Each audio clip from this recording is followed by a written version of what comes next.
अस्सलाम वालेकुम एवरीवन, मैं हूं doctor Mohammad Asif. Welcome back to my YouTube channel. आज मैं मौजूद हूं हब यूनिवर्सिटी बॉर्डिंग में।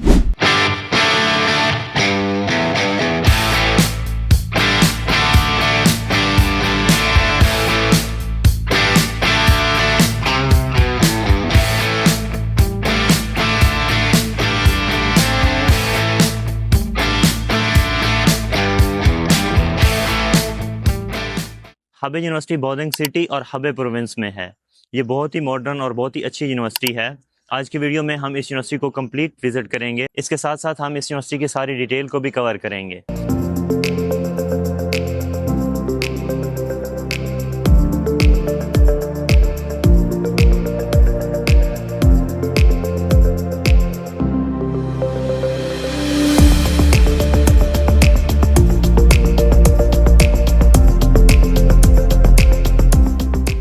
मैं इस टाइम हब यूनिवर्सिटी की एडमिनिस्ट्रेटिव बिल्डिंग के सामने मौजूद हूँ।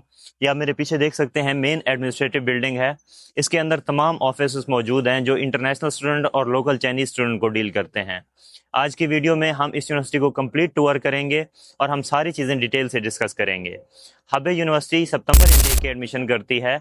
ये इंटरनेशनल स्टूडेंट को MBBS ऑफर करती है। इसके अलावा ये मास्टर्स और PhD भी ऑफर करती है। इस टाइम हब यूनिवर्सिटी में सितंबर इंटेक के एडमिशन्स ओपन हैं। अगर आप में से कोई भी यहाँ एडमिशन के लिए इंटरेस्टेड है तो आप मुझसे व्हाट्सएप पे कांटेक्ट कर सकते हैं।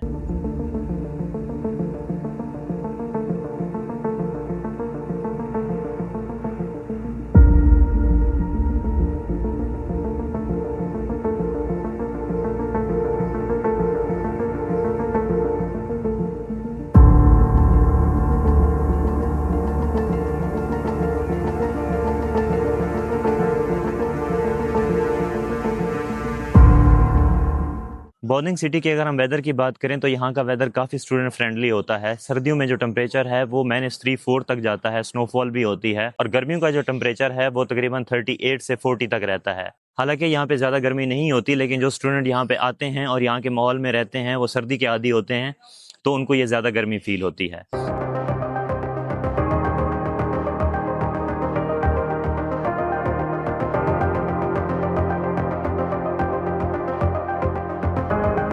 अगर हम बॉर्डिंग यूनिवर्सिटी की रिकॉग्निशन की बात करें तो ये पाकिस्तान में PMDC से अप्रूव्ड है। इसके अलावा ये WHO, ECFMG, GMC, NMC से भी अप्रूव्ड है। इसका मतलब आप यहाँ आएँ, अपना MBBS कंप्लीट करें और MBBS के बाद अगर आप कहीं भी दुनिया में चले जाएँ तो आप एलिजिबल होंगे किसी भी एग्ज़ाम में अपेयर होने के लिए।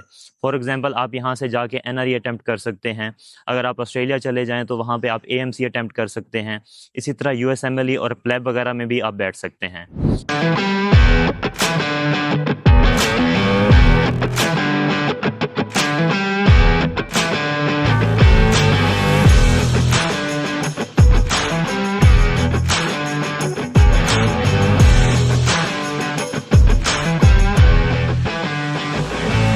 अगर हम HSK पॉलिसी की बात करें तो बॉर्डिंग यूनिवर्सिटी आपसे फर्स्ट ईयर में HSK4 नहीं मांगती, लेकिन आपने फाइनल ईयर से पहले HSK4 करना होता है।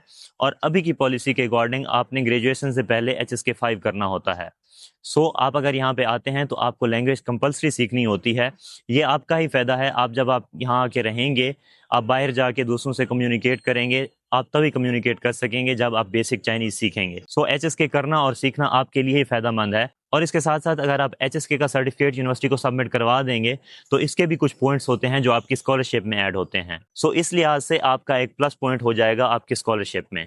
स्कॉलरशिप के हवाले से जैसे हमने बात की है कि इस यूनिवर्सिटी में डिफरेंट कैटेगरीज की स्कॉलरशिप होती हैं, वो आपकी डिपेंड करती है परफॉर्मेंस के ऊपर।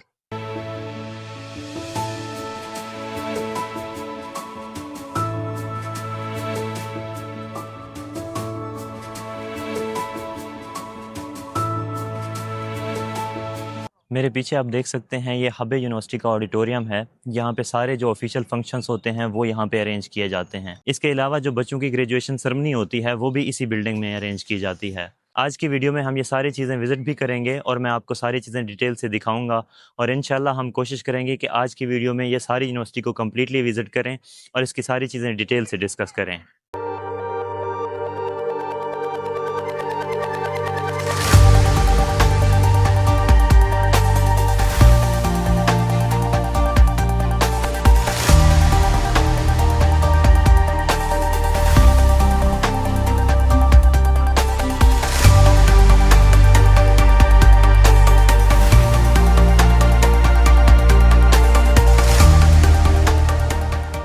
अब हम मौजूद हैं हबे यूनिवर्सिटी की एकेडमिक बिल्डिंग में। ये बेसिकली एक टीचिंग बिल्डिंग है, इसके साथ और भी मल्टीपल टीचिंग बिल्डिंग्स हैं। ये ओल्ड कैंपस है और इसमें भी बहुत सारे अच्छे क्लासरूम्स मौजूद हैं। इसके साथ एक दूसरा मेन कैंपस है जो कि अभी न्यूली कंस्ट्रक्टेड है, उसमें जो क्लासरूम्स हैं वो भी काफ़ी मॉडर्न हैं। मैं आपको क्लासरूम्स का विजिट भी करवाऊंगा, लेकिन उससे पहले एक थोड़ी सी डिटेल यहाँ पे ऐड करता चलूँ कि यहाँ क्लासेस जो होती हैं वो Monday to Friday regular basis पे होती हैं। उसके साथ साथ क्लास परफॉर्मेंस की बेस पे और जो दूसरी एक्टिविटीज़ होती हैं यूनिवर्सिटीज़ में, उनकी बेस के ऊपर आपको स्कॉलरशिप मिलती है। आप अच्छा परफॉर्म करेंगे तो आपको अच्छी अमाउंट के साथ स्कॉलरशिप मिलेगी। सो जो स्कॉलरशिप होती है वो 8,000 भी होती है और 16,000 भी होती है। वो आपकी डिपेंड करती है एकेडमिक परफॉर्मेंस के ऊपर और साथ साथ जो आप दूसरी एक्टिविटीज़ में पार्टिसिपेट करते हैं उनके ऊपर। उन सारी एक्टिविटीज़ के आपको पॉइंट्स मिलते हैं, वो सारे पॉइंट्स ऐड होकर स्कॉलरशिप में ऐड हो जाते हैं, देन उनके हिसाब से आपको स्कॉलरशिप मिलती है। सो मैं आपको चल के क्लासरूम्स का विज़िट भी करवाऊंगा। ओवरऑल ये क्लासरूम्स बहुत ही अच्छे हैं, मॉडर्न हैं, स्पेशियस हैं। इन क्लासरूम्स के अंदर काफ़ी अच्छी सिटिंग कैपेसिटी है। क्लासरूम्स के अंदर माइक्स भी लगाए गए हैं, स्पीकर्स भी लगाए गए हैं, मल्टीमीडिया जो प्रोजेक्टर्स होते हैं वो भी लगाए गए हैं, उसके साथ साथ जो स्क्रीन्स होती हैं वो भी लगाई गई हैं। सो हम अंदर चल के विज़िट करते हैं classrooms. These are the classrooms of Hebei university. ये ओल्ड कैंपस के क्लासरूम्स हैं। ये बहुत ही स्पेशियस क्लासरूम्स हैं, बच्चे बैठ के पढ़ रहे हैं क्योंकि एग्ज़ाम्स के सीज़न चल रहे हैं। रूम्स के अंदर आप देख सकते हैं कि स्क्रीन्स भी लगाई गई हैं, मल्टीमीडिया प्रोजेक्टर्स भी लगाए गए हैं, सीसीटीवी मॉनिटरिंग भी है, एसी, फ़ैन, सारी चीज़ें अवेलेबल हैं और टीचर्स के बोलने के लिए यहाँ पे माइक वगैरह भी लगाए गए हैं। सो ओवरऑल ये क्लासरूम्स बहुत ही अच्छे हैं। यहाँ पे बच्चे बैठ के पढ़ते हैं, सेल्फ स्टडी करते हैं। इटसेल्फ यूनिवर्सिटी के अंदर लाइब्रेरी मौजूद है, बट फिर भी बच्चे यहाँ आके पढ़ते हैं। सो ये आप देख सकते हैं, काफ़ी अच्छे और बड़े क्लासरूम्स हैं।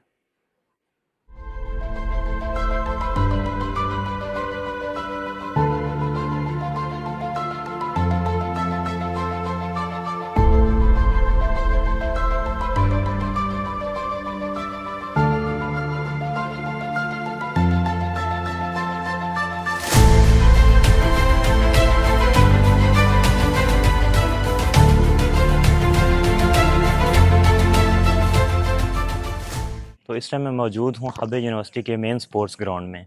ये इस यूनिवर्सिटी का मेन स्पोर्ट ग्राउंड है। इसके साथ साथ और भी स्पोर्ट्स ग्राउंड हैं जिसमें वॉलीबॉल के कोर्ट हैं, टेनिस के कोर्ट्स हैं। यहाँ पे बच्चे क्रिकेट वगैरह भी खेल सकते हैं और दूसरी जो एक्टिविटीज़ होती हैं वो भी कर सकते हैं।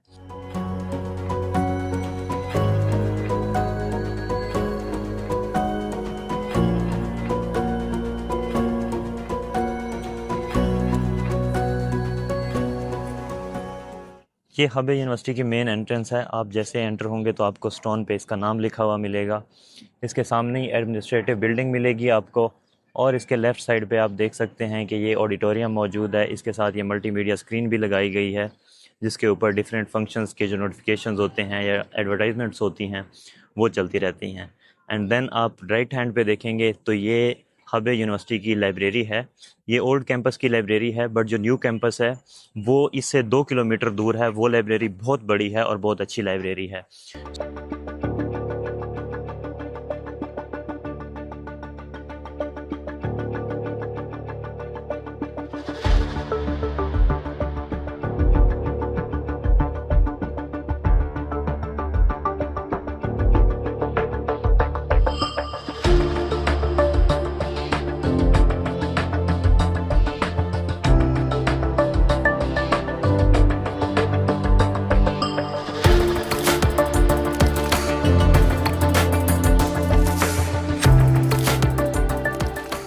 तो ये हबे यूनिवर्सिटी का कैफेटेरिया है। यहाँ पे मल्टीपल कैंटीन्स हैं और हलाल फूड भी आसानी से मिल जाता है। वैसे जो डोम्स हैं उनके अंदर तो किचन मौजूद हैं, बट अगर आप कुकिंग नहीं करना चाहते तो आप कैफेटेरिया में आके खाना खा सकते हैं। यहाँ पे हलाल फूड भी मिलता है। ये एक कैफेटेरिया है, इसके अलावा भी 3 और फूड कॉर्नर्स हैं। मैं आपको उनका विजिट भी करवाऊँगा।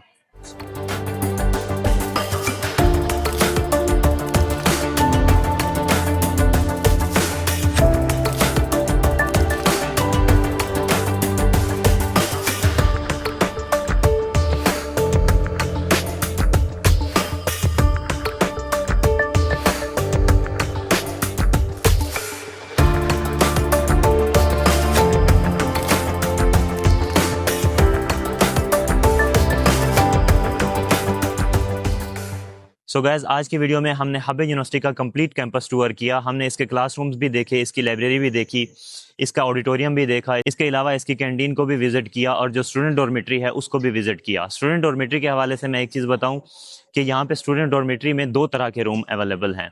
एक रूम 2 शेयरिंग होता है और दूसरा होता है 3 शेयरिंग। उनकी फ़ीस डिफरेंट होती है, पर डे के हिसाब से यहाँ फ़ीस होती है। जो 2 शेयरिंग रूम होता है उसकी फ़ीस पर डे 25 युआन होती है। इसी तरह जो 3 शेयरिंग रूम होता है उसकी 15 युआन पर डे होती है। सो ये आपकी चॉइस के अकॉर्डिंग ही है कि आप 2 शेयरिंग लेते हैं या आप 3 शेयरिंग लेते हैं। यूनिवर्सिटी के डॉर्म्स के अंदर आपको किचन भी मिल जाते हैं। इसके अलावा आपको लॉन्ड्री रूम्स वगैरह भी मिल जाते हैं। इसके साथ साथ रूम्स के अंदर सारी फैसिलिटीज़ हैं जो कि इंटरनेशनल स्टूडेंट को चाहिए होती हैं। रूम्स के अंदर एयर कंडीशनिंग भी है, इसके अलावा वाईफाई भी है, स्टडी टेबल, वार्डरोब्स, चेयर्स वगैरह सारा कुछ मौजूद है।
सो ये सारी चीज़ें डिस्कस करने के बाद अब हम फीस स्ट्रक्चर पे बात करते हैं।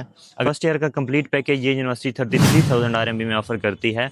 इसमें आपकी ट्यूशन, आपकी हॉस्टल, आपका मेडिकल इंश्योरेंस, आपका वीज़ा एक्सटेंशन और आपका एयरपोर्ट पिकअप शामिल है। Then second year to onward अगर हम फीस को देखें तो 16,000 RMB ट्यूशन है और इसके साथ साथ जो हॉस्टल है वो पर डे पे करना होता है। सो आज की वीडियो में हमने हब यूनिवर्सिटी को कम्प्लीटली विजिट किया है। ओवरऑल ये यूनिवर्सिटी बहुत ही अच्छी है, मुझे बहुत ही पसंद आई है। ये ओल्ड कैंपस है लेकिन फिर भी बहुत प्यारा है। यहाँ पे इंटरनेशनल स्टूडेंट को पढ़ाया जाता है और जो न्यू कैंपस है वो बिल्कुल न्यू रिकंस्ट्रक्टेड है और वो बहुत ही मॉडर्न है। तो आई होप आपको ये आज की वीडियो बहुत पसंद आई होगी। हम इंशाल्लाह जल्द मिलते हैं नेक्स्ट वीडियो में। Thank you so much for watching. अल्लाह हाफिज़।